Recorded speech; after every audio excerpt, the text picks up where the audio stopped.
Испытано на себе. Друзья, мы рады вас приветствовать на канале Якутия-24. Это проект «Испытано на себе». Порой бывает так, что мы начинаем немножко, появляется у нас тревожность, мы начинаем искать какие-то симптомы, их решения в интернете, и от этого волнуемся еще больше. Но сегодня у нас будет тема, посвященная онкоскринингу. Дело в том, что эта услуга, она доступна абсолютно каждому жителю нашей республики. И обо всем об этом мы сегодня расскажем в нашей программе. Но сейчас давайте мы узнаем все в начале, небольшое такое интервью. Пожалуйста, расскажите, что такое онкоскрининг? Так, значит, в нашей республике в 2020 году реализована программа, называется она «Онкопоиск Саха.РФ». Это специальная компьютерная программа, которая реализована на веб-платформе анкетирования здорового населения по 6 локализациям злокачественных опухолей. Это те диагнозы, которые лидируют у нас в причинах смертности от злокачественного образования. Это рак легкого, рак молочной железы, рак шейки матки, рак предстательной железы, рак кишечника и рак печени. На этой платформе человек может зарегистрироваться, заходит в поисковике онкопоиск Саха.РФ, заходит на сайт, там есть доступна авторизация, регистрируется, вводит свои данные, и в зависимости от возраста человеку предлагается пройти анкетирование.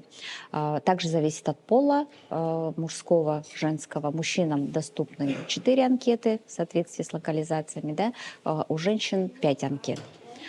И простой опросник по каждой локализации, отвечают на простые вопросы, и тут же в системе после окончания анкеты, вопросов там немного, где-то 10-11, не более, по окончанию анкеты выходит человеку, попадает он в группу риска или не попадает.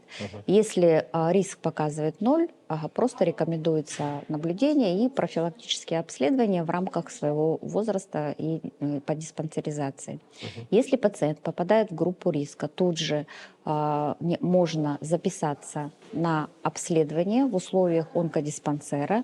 По каждой локализации предусмотрен свой перечень, скажем, исследований.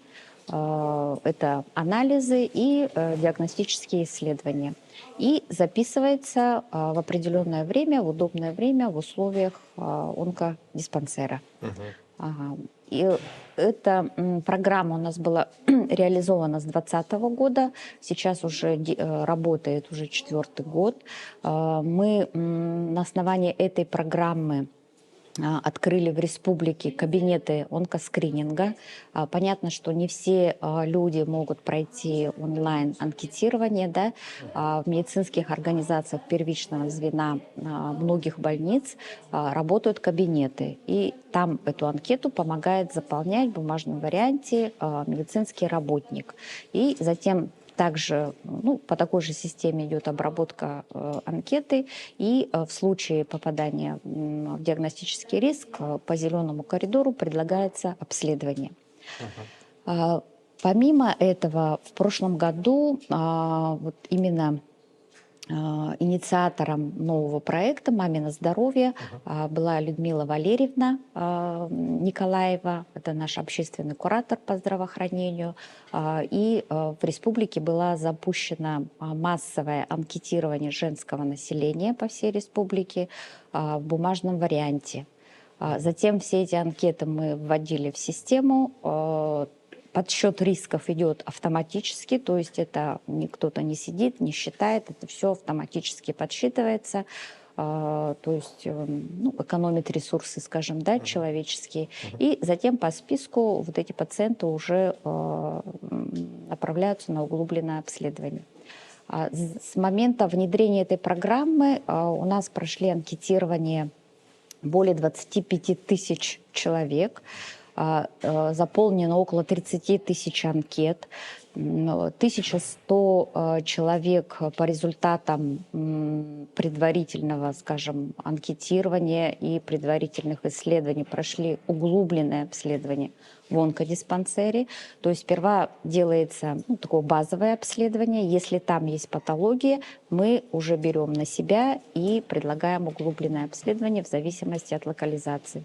И вот из этого количества углубленного обследования 1100 человек выявлено более 50 человек с раком, то есть со злокачественной опухолью, причем где-то 60% это первая, вторая стадия заболевания. То есть программа работает. Сегодня на эту программу у нас получен патент, и сейчас идет процедура получения регистрационного удостоверения, клинические испытания вместе с нашим курирующим МЕДСом имени Блохина. Татьяна Ивановна, то есть я правильно понимаю, что, допустим, когда рак определенно первой, второй стадии, то шансов вылечить его гораздо больше? Да, конечно. Чем раньше выявлена такая сложнейшая патология, тем больше шансов. Сейчас медицина очень сильно быстро развивается. У нас есть все возможности по многим локализациям, практически по всем.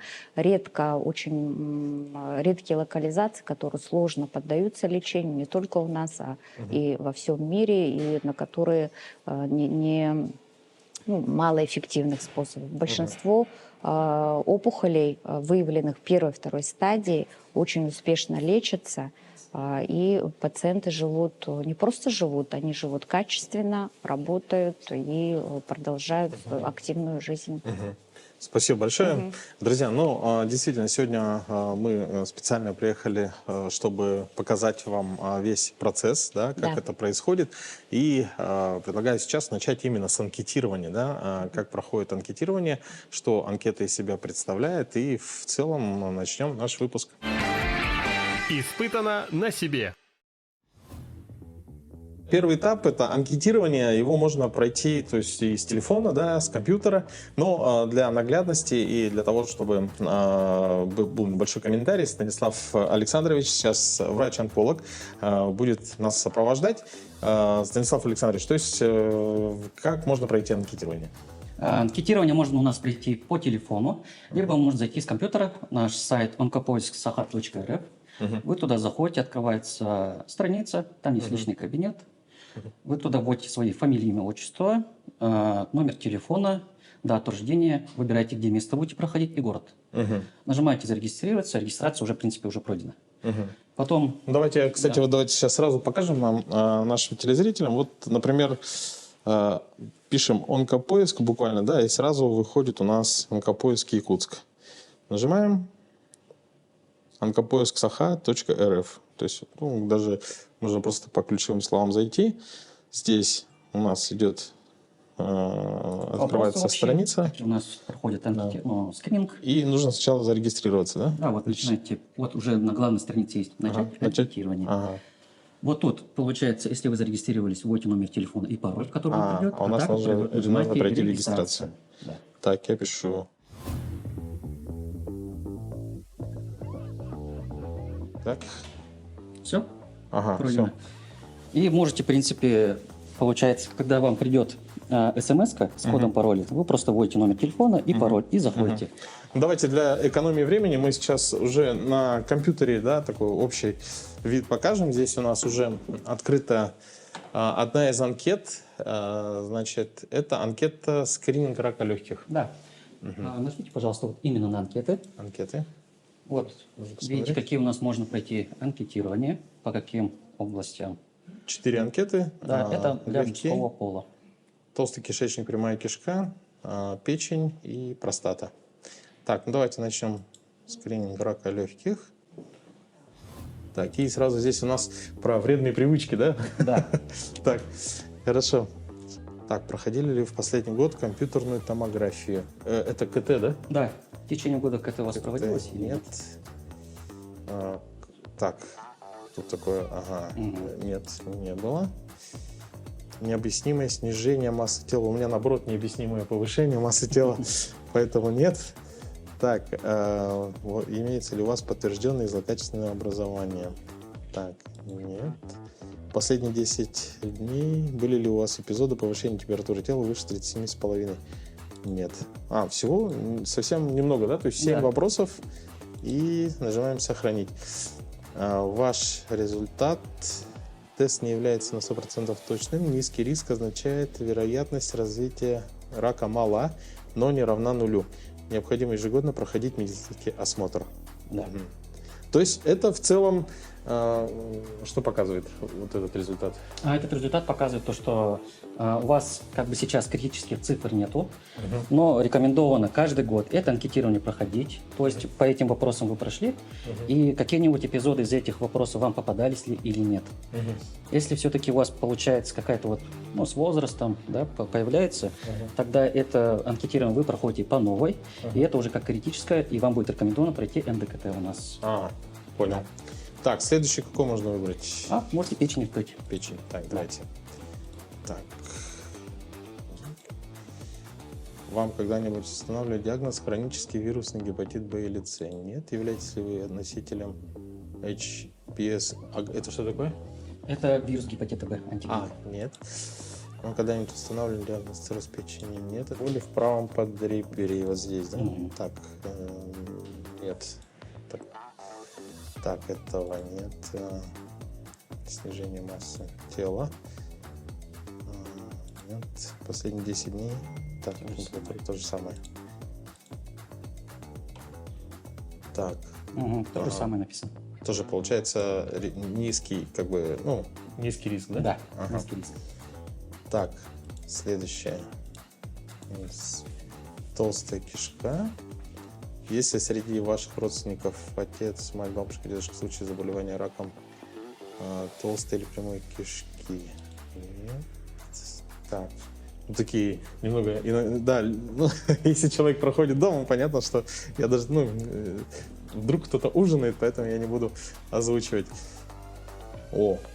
А вот здесь у нас высокая группа риска возникновения заболевания, да? Это может означать, что у вас имеется ряд факторов риска, которые могут вызвать... То есть такие вопросы достаточно простые, но в целом я, допустим, у меня есть там некоторые проблемы бывают, да?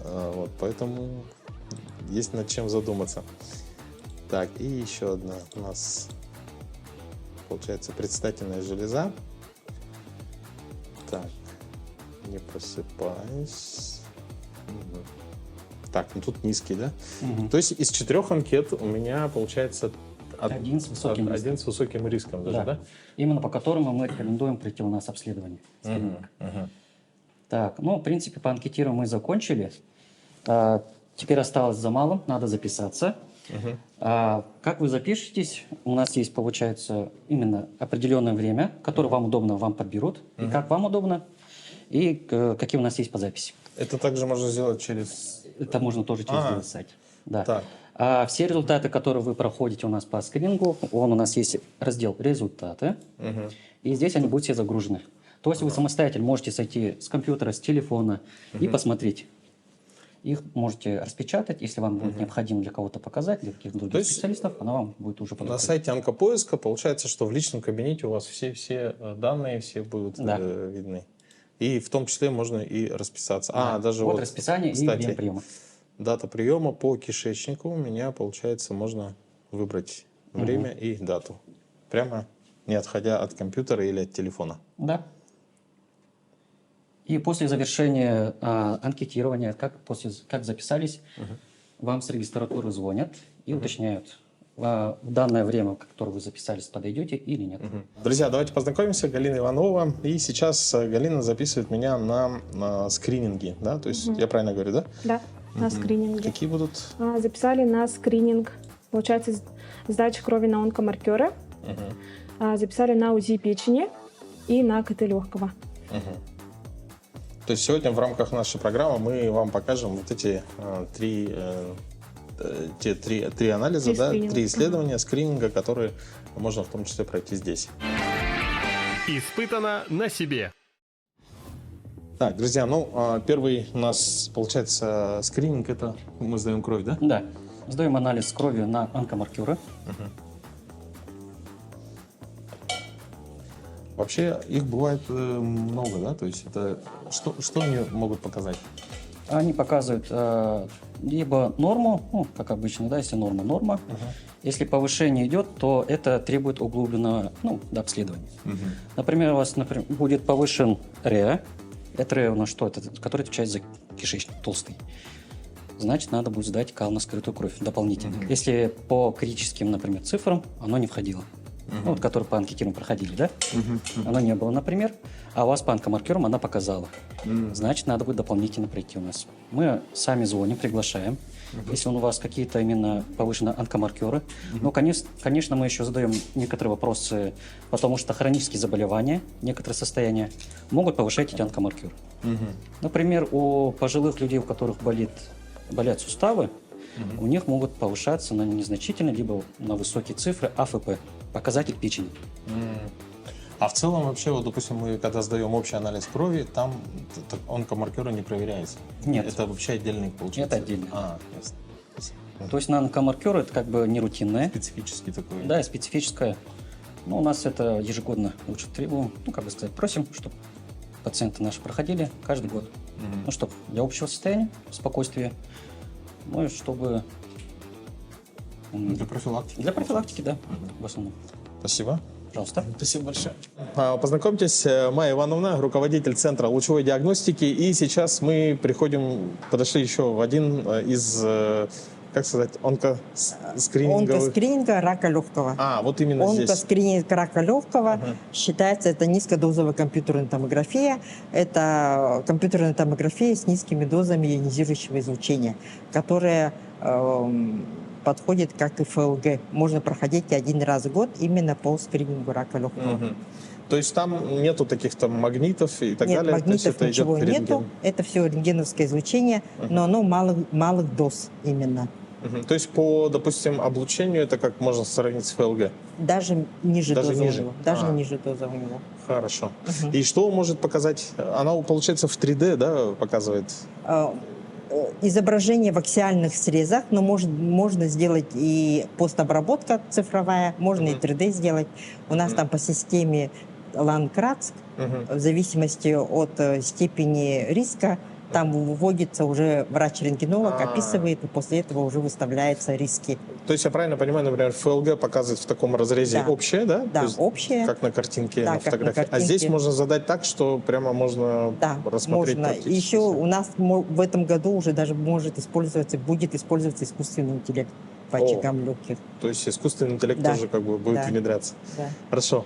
Спасибо большое. Так, сейчас мне предстоит... Я видел только в фильмах, да, в сериалах такое оборудование. Так.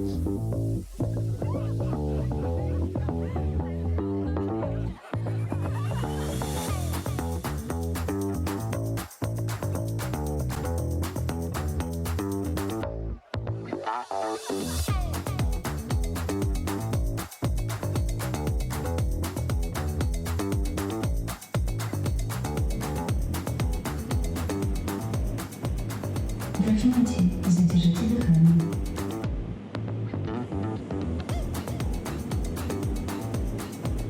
Дышите.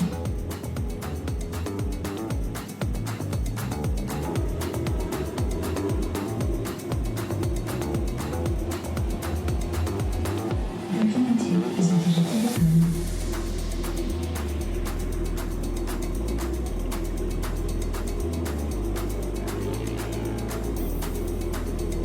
Дышите.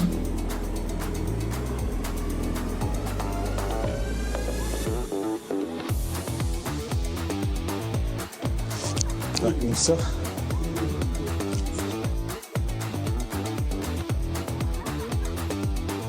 Так, Уже можно посмотреть? да, уже можно посмотреть. Сейчас будут уже. Так, сейчас у нас в рамках нашей программы есть возможность прямо здесь пообщаться с врачом-рентгенологом Андреем Александровичем. Да? Соответственно, мы находимся сейчас уже во второй комнате, да? Да. И Андрей Александрович сейчас покажет вообще, что у нас получилось, какой снимок. Снимок получился хорошо. Все легочные поля у нас захвачены, легкие в полном объеме, пневматизированы. То есть дыхательных артефактов ничего такого нету. Мы начинаем оценку с формы грудной клетки. В вашем случае она типичная, нормостеническая. И смотрим легочные поля, начиная с верхних отделов. Мы ищем именно патологию, очаги, участки уплотнения, инфильтрации. То есть это огромное количество снимков, да, сделанное вот прям как бы в Да, срезе, это да? именно Вот. послойное изображение, и потом я еще смогу показать вам реконструкцию именно. То есть ваши легкие все хорошие, очагов нету, участков уплотнения ничего нету. Мы можем перейти в режим мягкотканный. Здесь особое внимание уделяем внутригрудным лимфоузлам, вообще органам средостения. Также смотрим все вот, подмышечные лимфоузлы, надключичные, если... А, там даже вся грудная клетка, Да, получается, можно... да, здесь уже все видно. Также оценка идет от мягких тканей. Так, у вас все хорошо. Ну и, конечно, в зоне захвата смотрим вот как печень, да, что тоже очагов ничего нету. И печень можно посмотреть даже? Да, она вот, как правило, все равно попадает. захватывается.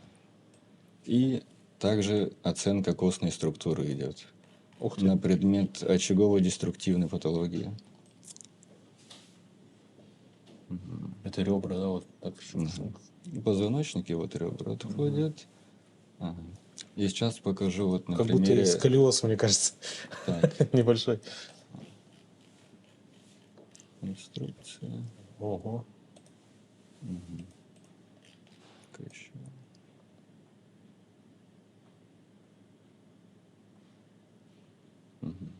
Ну, в общем, у вас все хорошо. Сейчас подготовлю протокол. У вас будет стоять Ланградс-1. Это означает, что никаких очаговой патологии в легких нету. Ну, очень хорошо. Ну, это норма. И вы будете проходить тогда просто осмотр раз в год. Мгм. То есть раз в год как бы можно даже... А можно ли это вместо флюорографии? То есть Да, вот но этот снимок... этот результат НДКТ приравнивается к норме ФЛГ. То есть вместо флюорографии можно в целом для своего так, спокойствия, для профилактики проходить ежегодно. Да. Испытано на себе. Друзья, сейчас была пройдена низкодозная компьютерная томография. Соответственно, вам не нужно с собой носить никакие бумаги, то есть все результаты будут находиться в личном кабинете, который мы завели на сайте Онкопоиск Саха. И сейчас следующий скрининг рака печени. И мы, соответственно, находимся сейчас в кабинете УЗИ, правильно? Да, правильно. Здравствуйте, Руслан Здравствуйте. Валерьевич. Вы прошли анкетирование рака печени, и по результатам анкетирования мы вам будем проводить УЗИ печени и желчеводящих путей для исключения очаговой патологии. И сейчас нужно будет раздеться выше пояса, снять обувь и лечь на спину. Хорошо. Сделаем глубокий вдох и задержите дыхание. Дышите.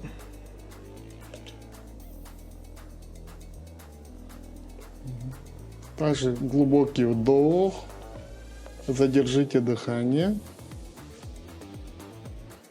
Выдох.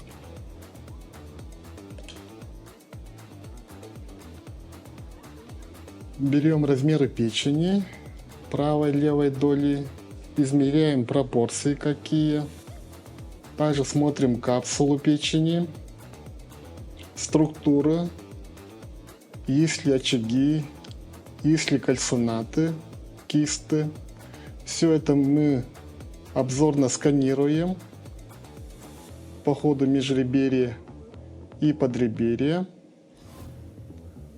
Также помимо печени мы проводим УЗИ желчного пузыря на наличие камней, полипов, утолщение стенок, желчеводящие пути.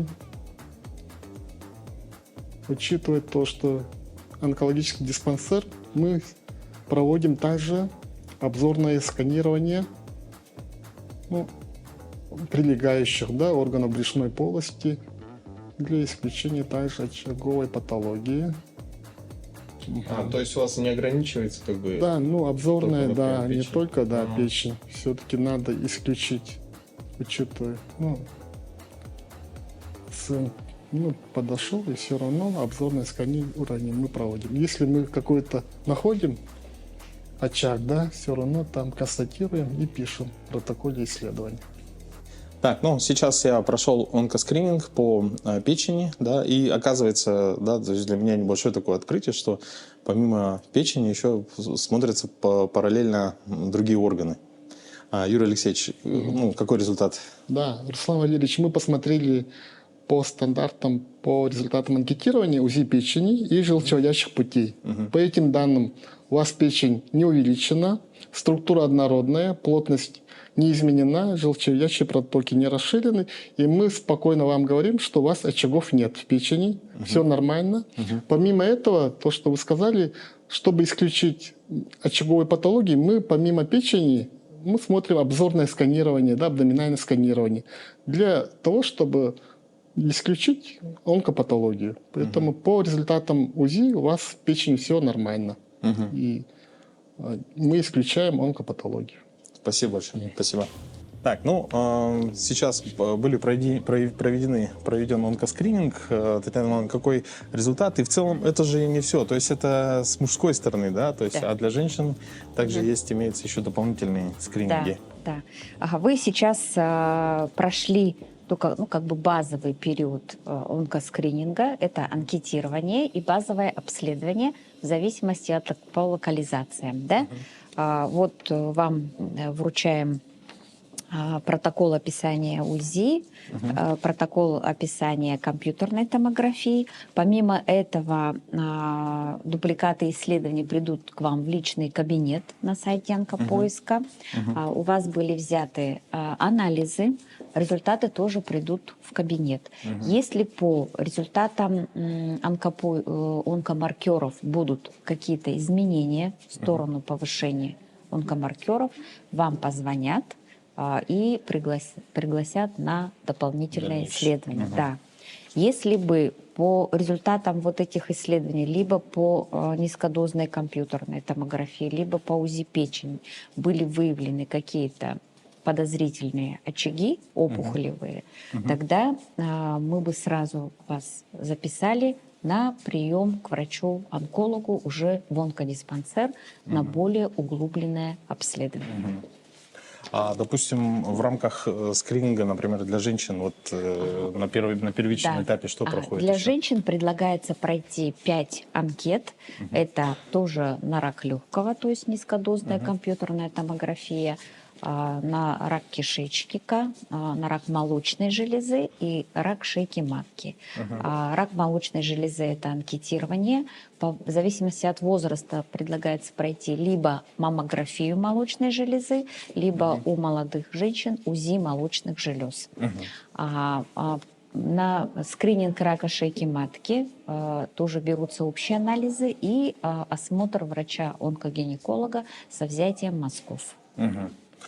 Татьяна Ивановна, большое вам спасибо за очень такую обширную информацию. И, друзья, на самом деле хотелось бы отметить, что это все идет в рамках ОМС, да. Обязательно медицинское страхование, и занимает не так много времени, тем более, что вы будете уже уверены, да, то есть в том, что вы как бы по этой части, это, наверное, самый такой волнительный, ну, то есть вот я когда говорил вначале, да, люди в интернете начинают что-то там искать, какие-то симптомы и так далее. Можно сделать гораздо проще, и нужно так сделать, обратиться сюда, и пройдя анкетирование на сайте, вы можете уже дальше пройти онкоскрининг и быть уже на 100% уверены. Да. И по результатам работы вот этой программы также выявляются пациенты с предопухолевой патологией, и они уже проходят ежегодный мониторинг в условиях онкодиспансера, то есть на постоянном динамическом наблюдении. Спасибо большое еще раз. Ну, друзья, хотелось бы пожелать вам быть здоровыми и напомню, что это был проект «Испытано на себе» на канале Якутия-24. Сегодня мы на себе испытали онкоскрининг.